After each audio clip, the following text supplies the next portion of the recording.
Next is Corrigan Malloy. Ms. Corrigan Malloy. Good evening. Good evening, everybody. Okay. First question. Why are you interested in serving on the city's planning commission? In your response, please include a summary of your relevant education skills and experience, including any past civic involvement. Well, first of all, thank you for this opportunity to present myself. I am interested in serving on the committee because I'm really interested in how a city becomes what it is. The city of Emeryville has grown since I've been here, the 6 years I've been here. As far as any kind of background on planning committees, I haven't had any. My father's an architect. I'm from New York in real life. And I've worked a lot with my father, not as a real intern, but going along with him in some of the planning things that he did for the city of Manhattan. And I just think it's a really interesting process to be in on the integral parts of what makes a city a city. What do you see as the role of a planning commissioner? The role of a planning commissioner, I think that person wears many hats. They need to find ways to make everything viable. I think it's also important that commissioners are able to do succinct and real research, in that they have to find studies or conduct kinds of reports that will initiate the results of having something that works for a city.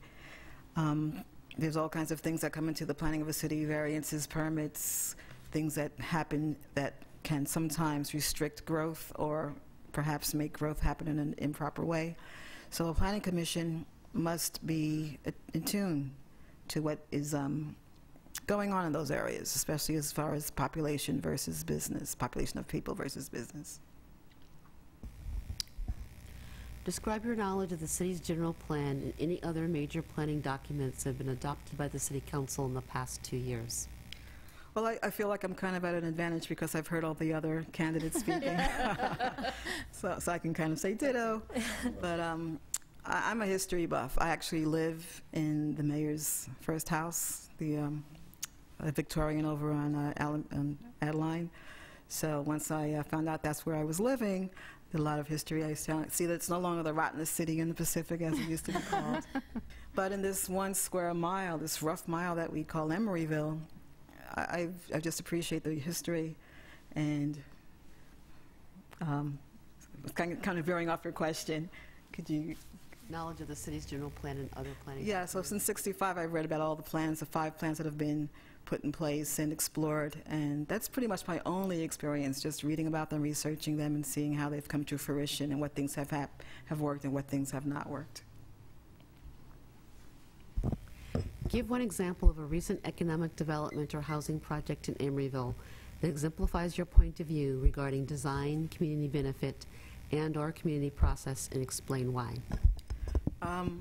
Again, I had the benefit of hearing everything else that's already been said, but I do like the San Pablo Urban Design Plan, Temescal Park.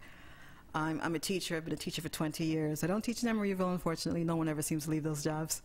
But I am aware of the UCCL that's coming up. I've attended some of the board meetings of the Board of Education of Emeryville, and I'm very excited about the possibility of that being a one campus that kind of incorporates everything that's needed for the children.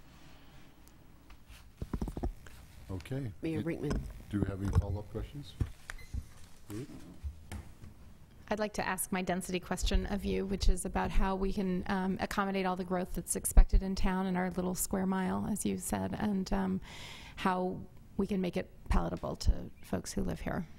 Yeah, I think it's a very hard thing to do because it is 1 mile, and we don't want to go vertical.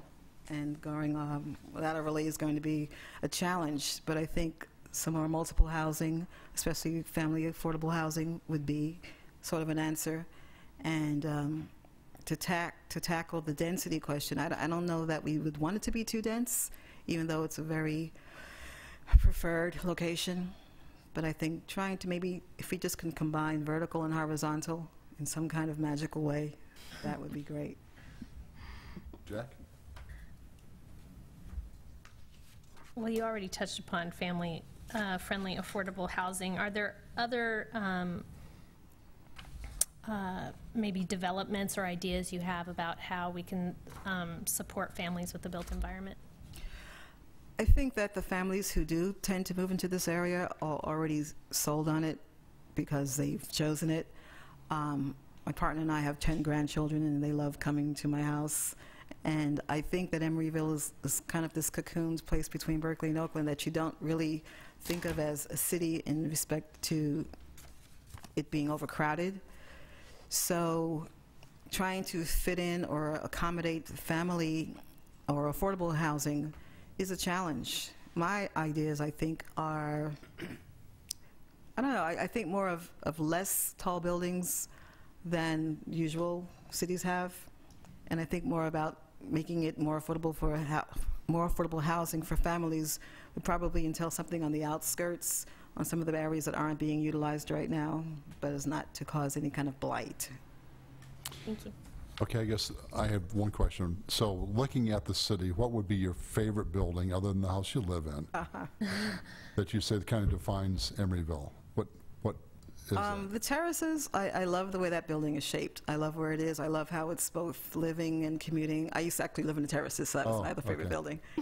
But I love the way that building kind of, it's a livable space, but it's sort of nestled in this area that doesn't overtake its beauty. I also like the access that a lot of the Emeryville buildings have, because you can walk right over that bridge into the marketplace, and I think that's a really keen building. I like the building too. Okay, back to you, Karen. Thank you, Ms. Malloy. Thank you. You have, sorry, 1 minute for closing remarks. Again, I'd like to reiterate what some of my fellow candidates have said. Thank you for this opportunity to come as a public citizen to be part of this process. It's really important that you do hear the voices of the people. And had I not been on email so much, I wouldn't even have known about this, so I'm glad that I did. So thank you again. And Well, thank you for coming Thank out you. this evening. good evening. Appreciate it.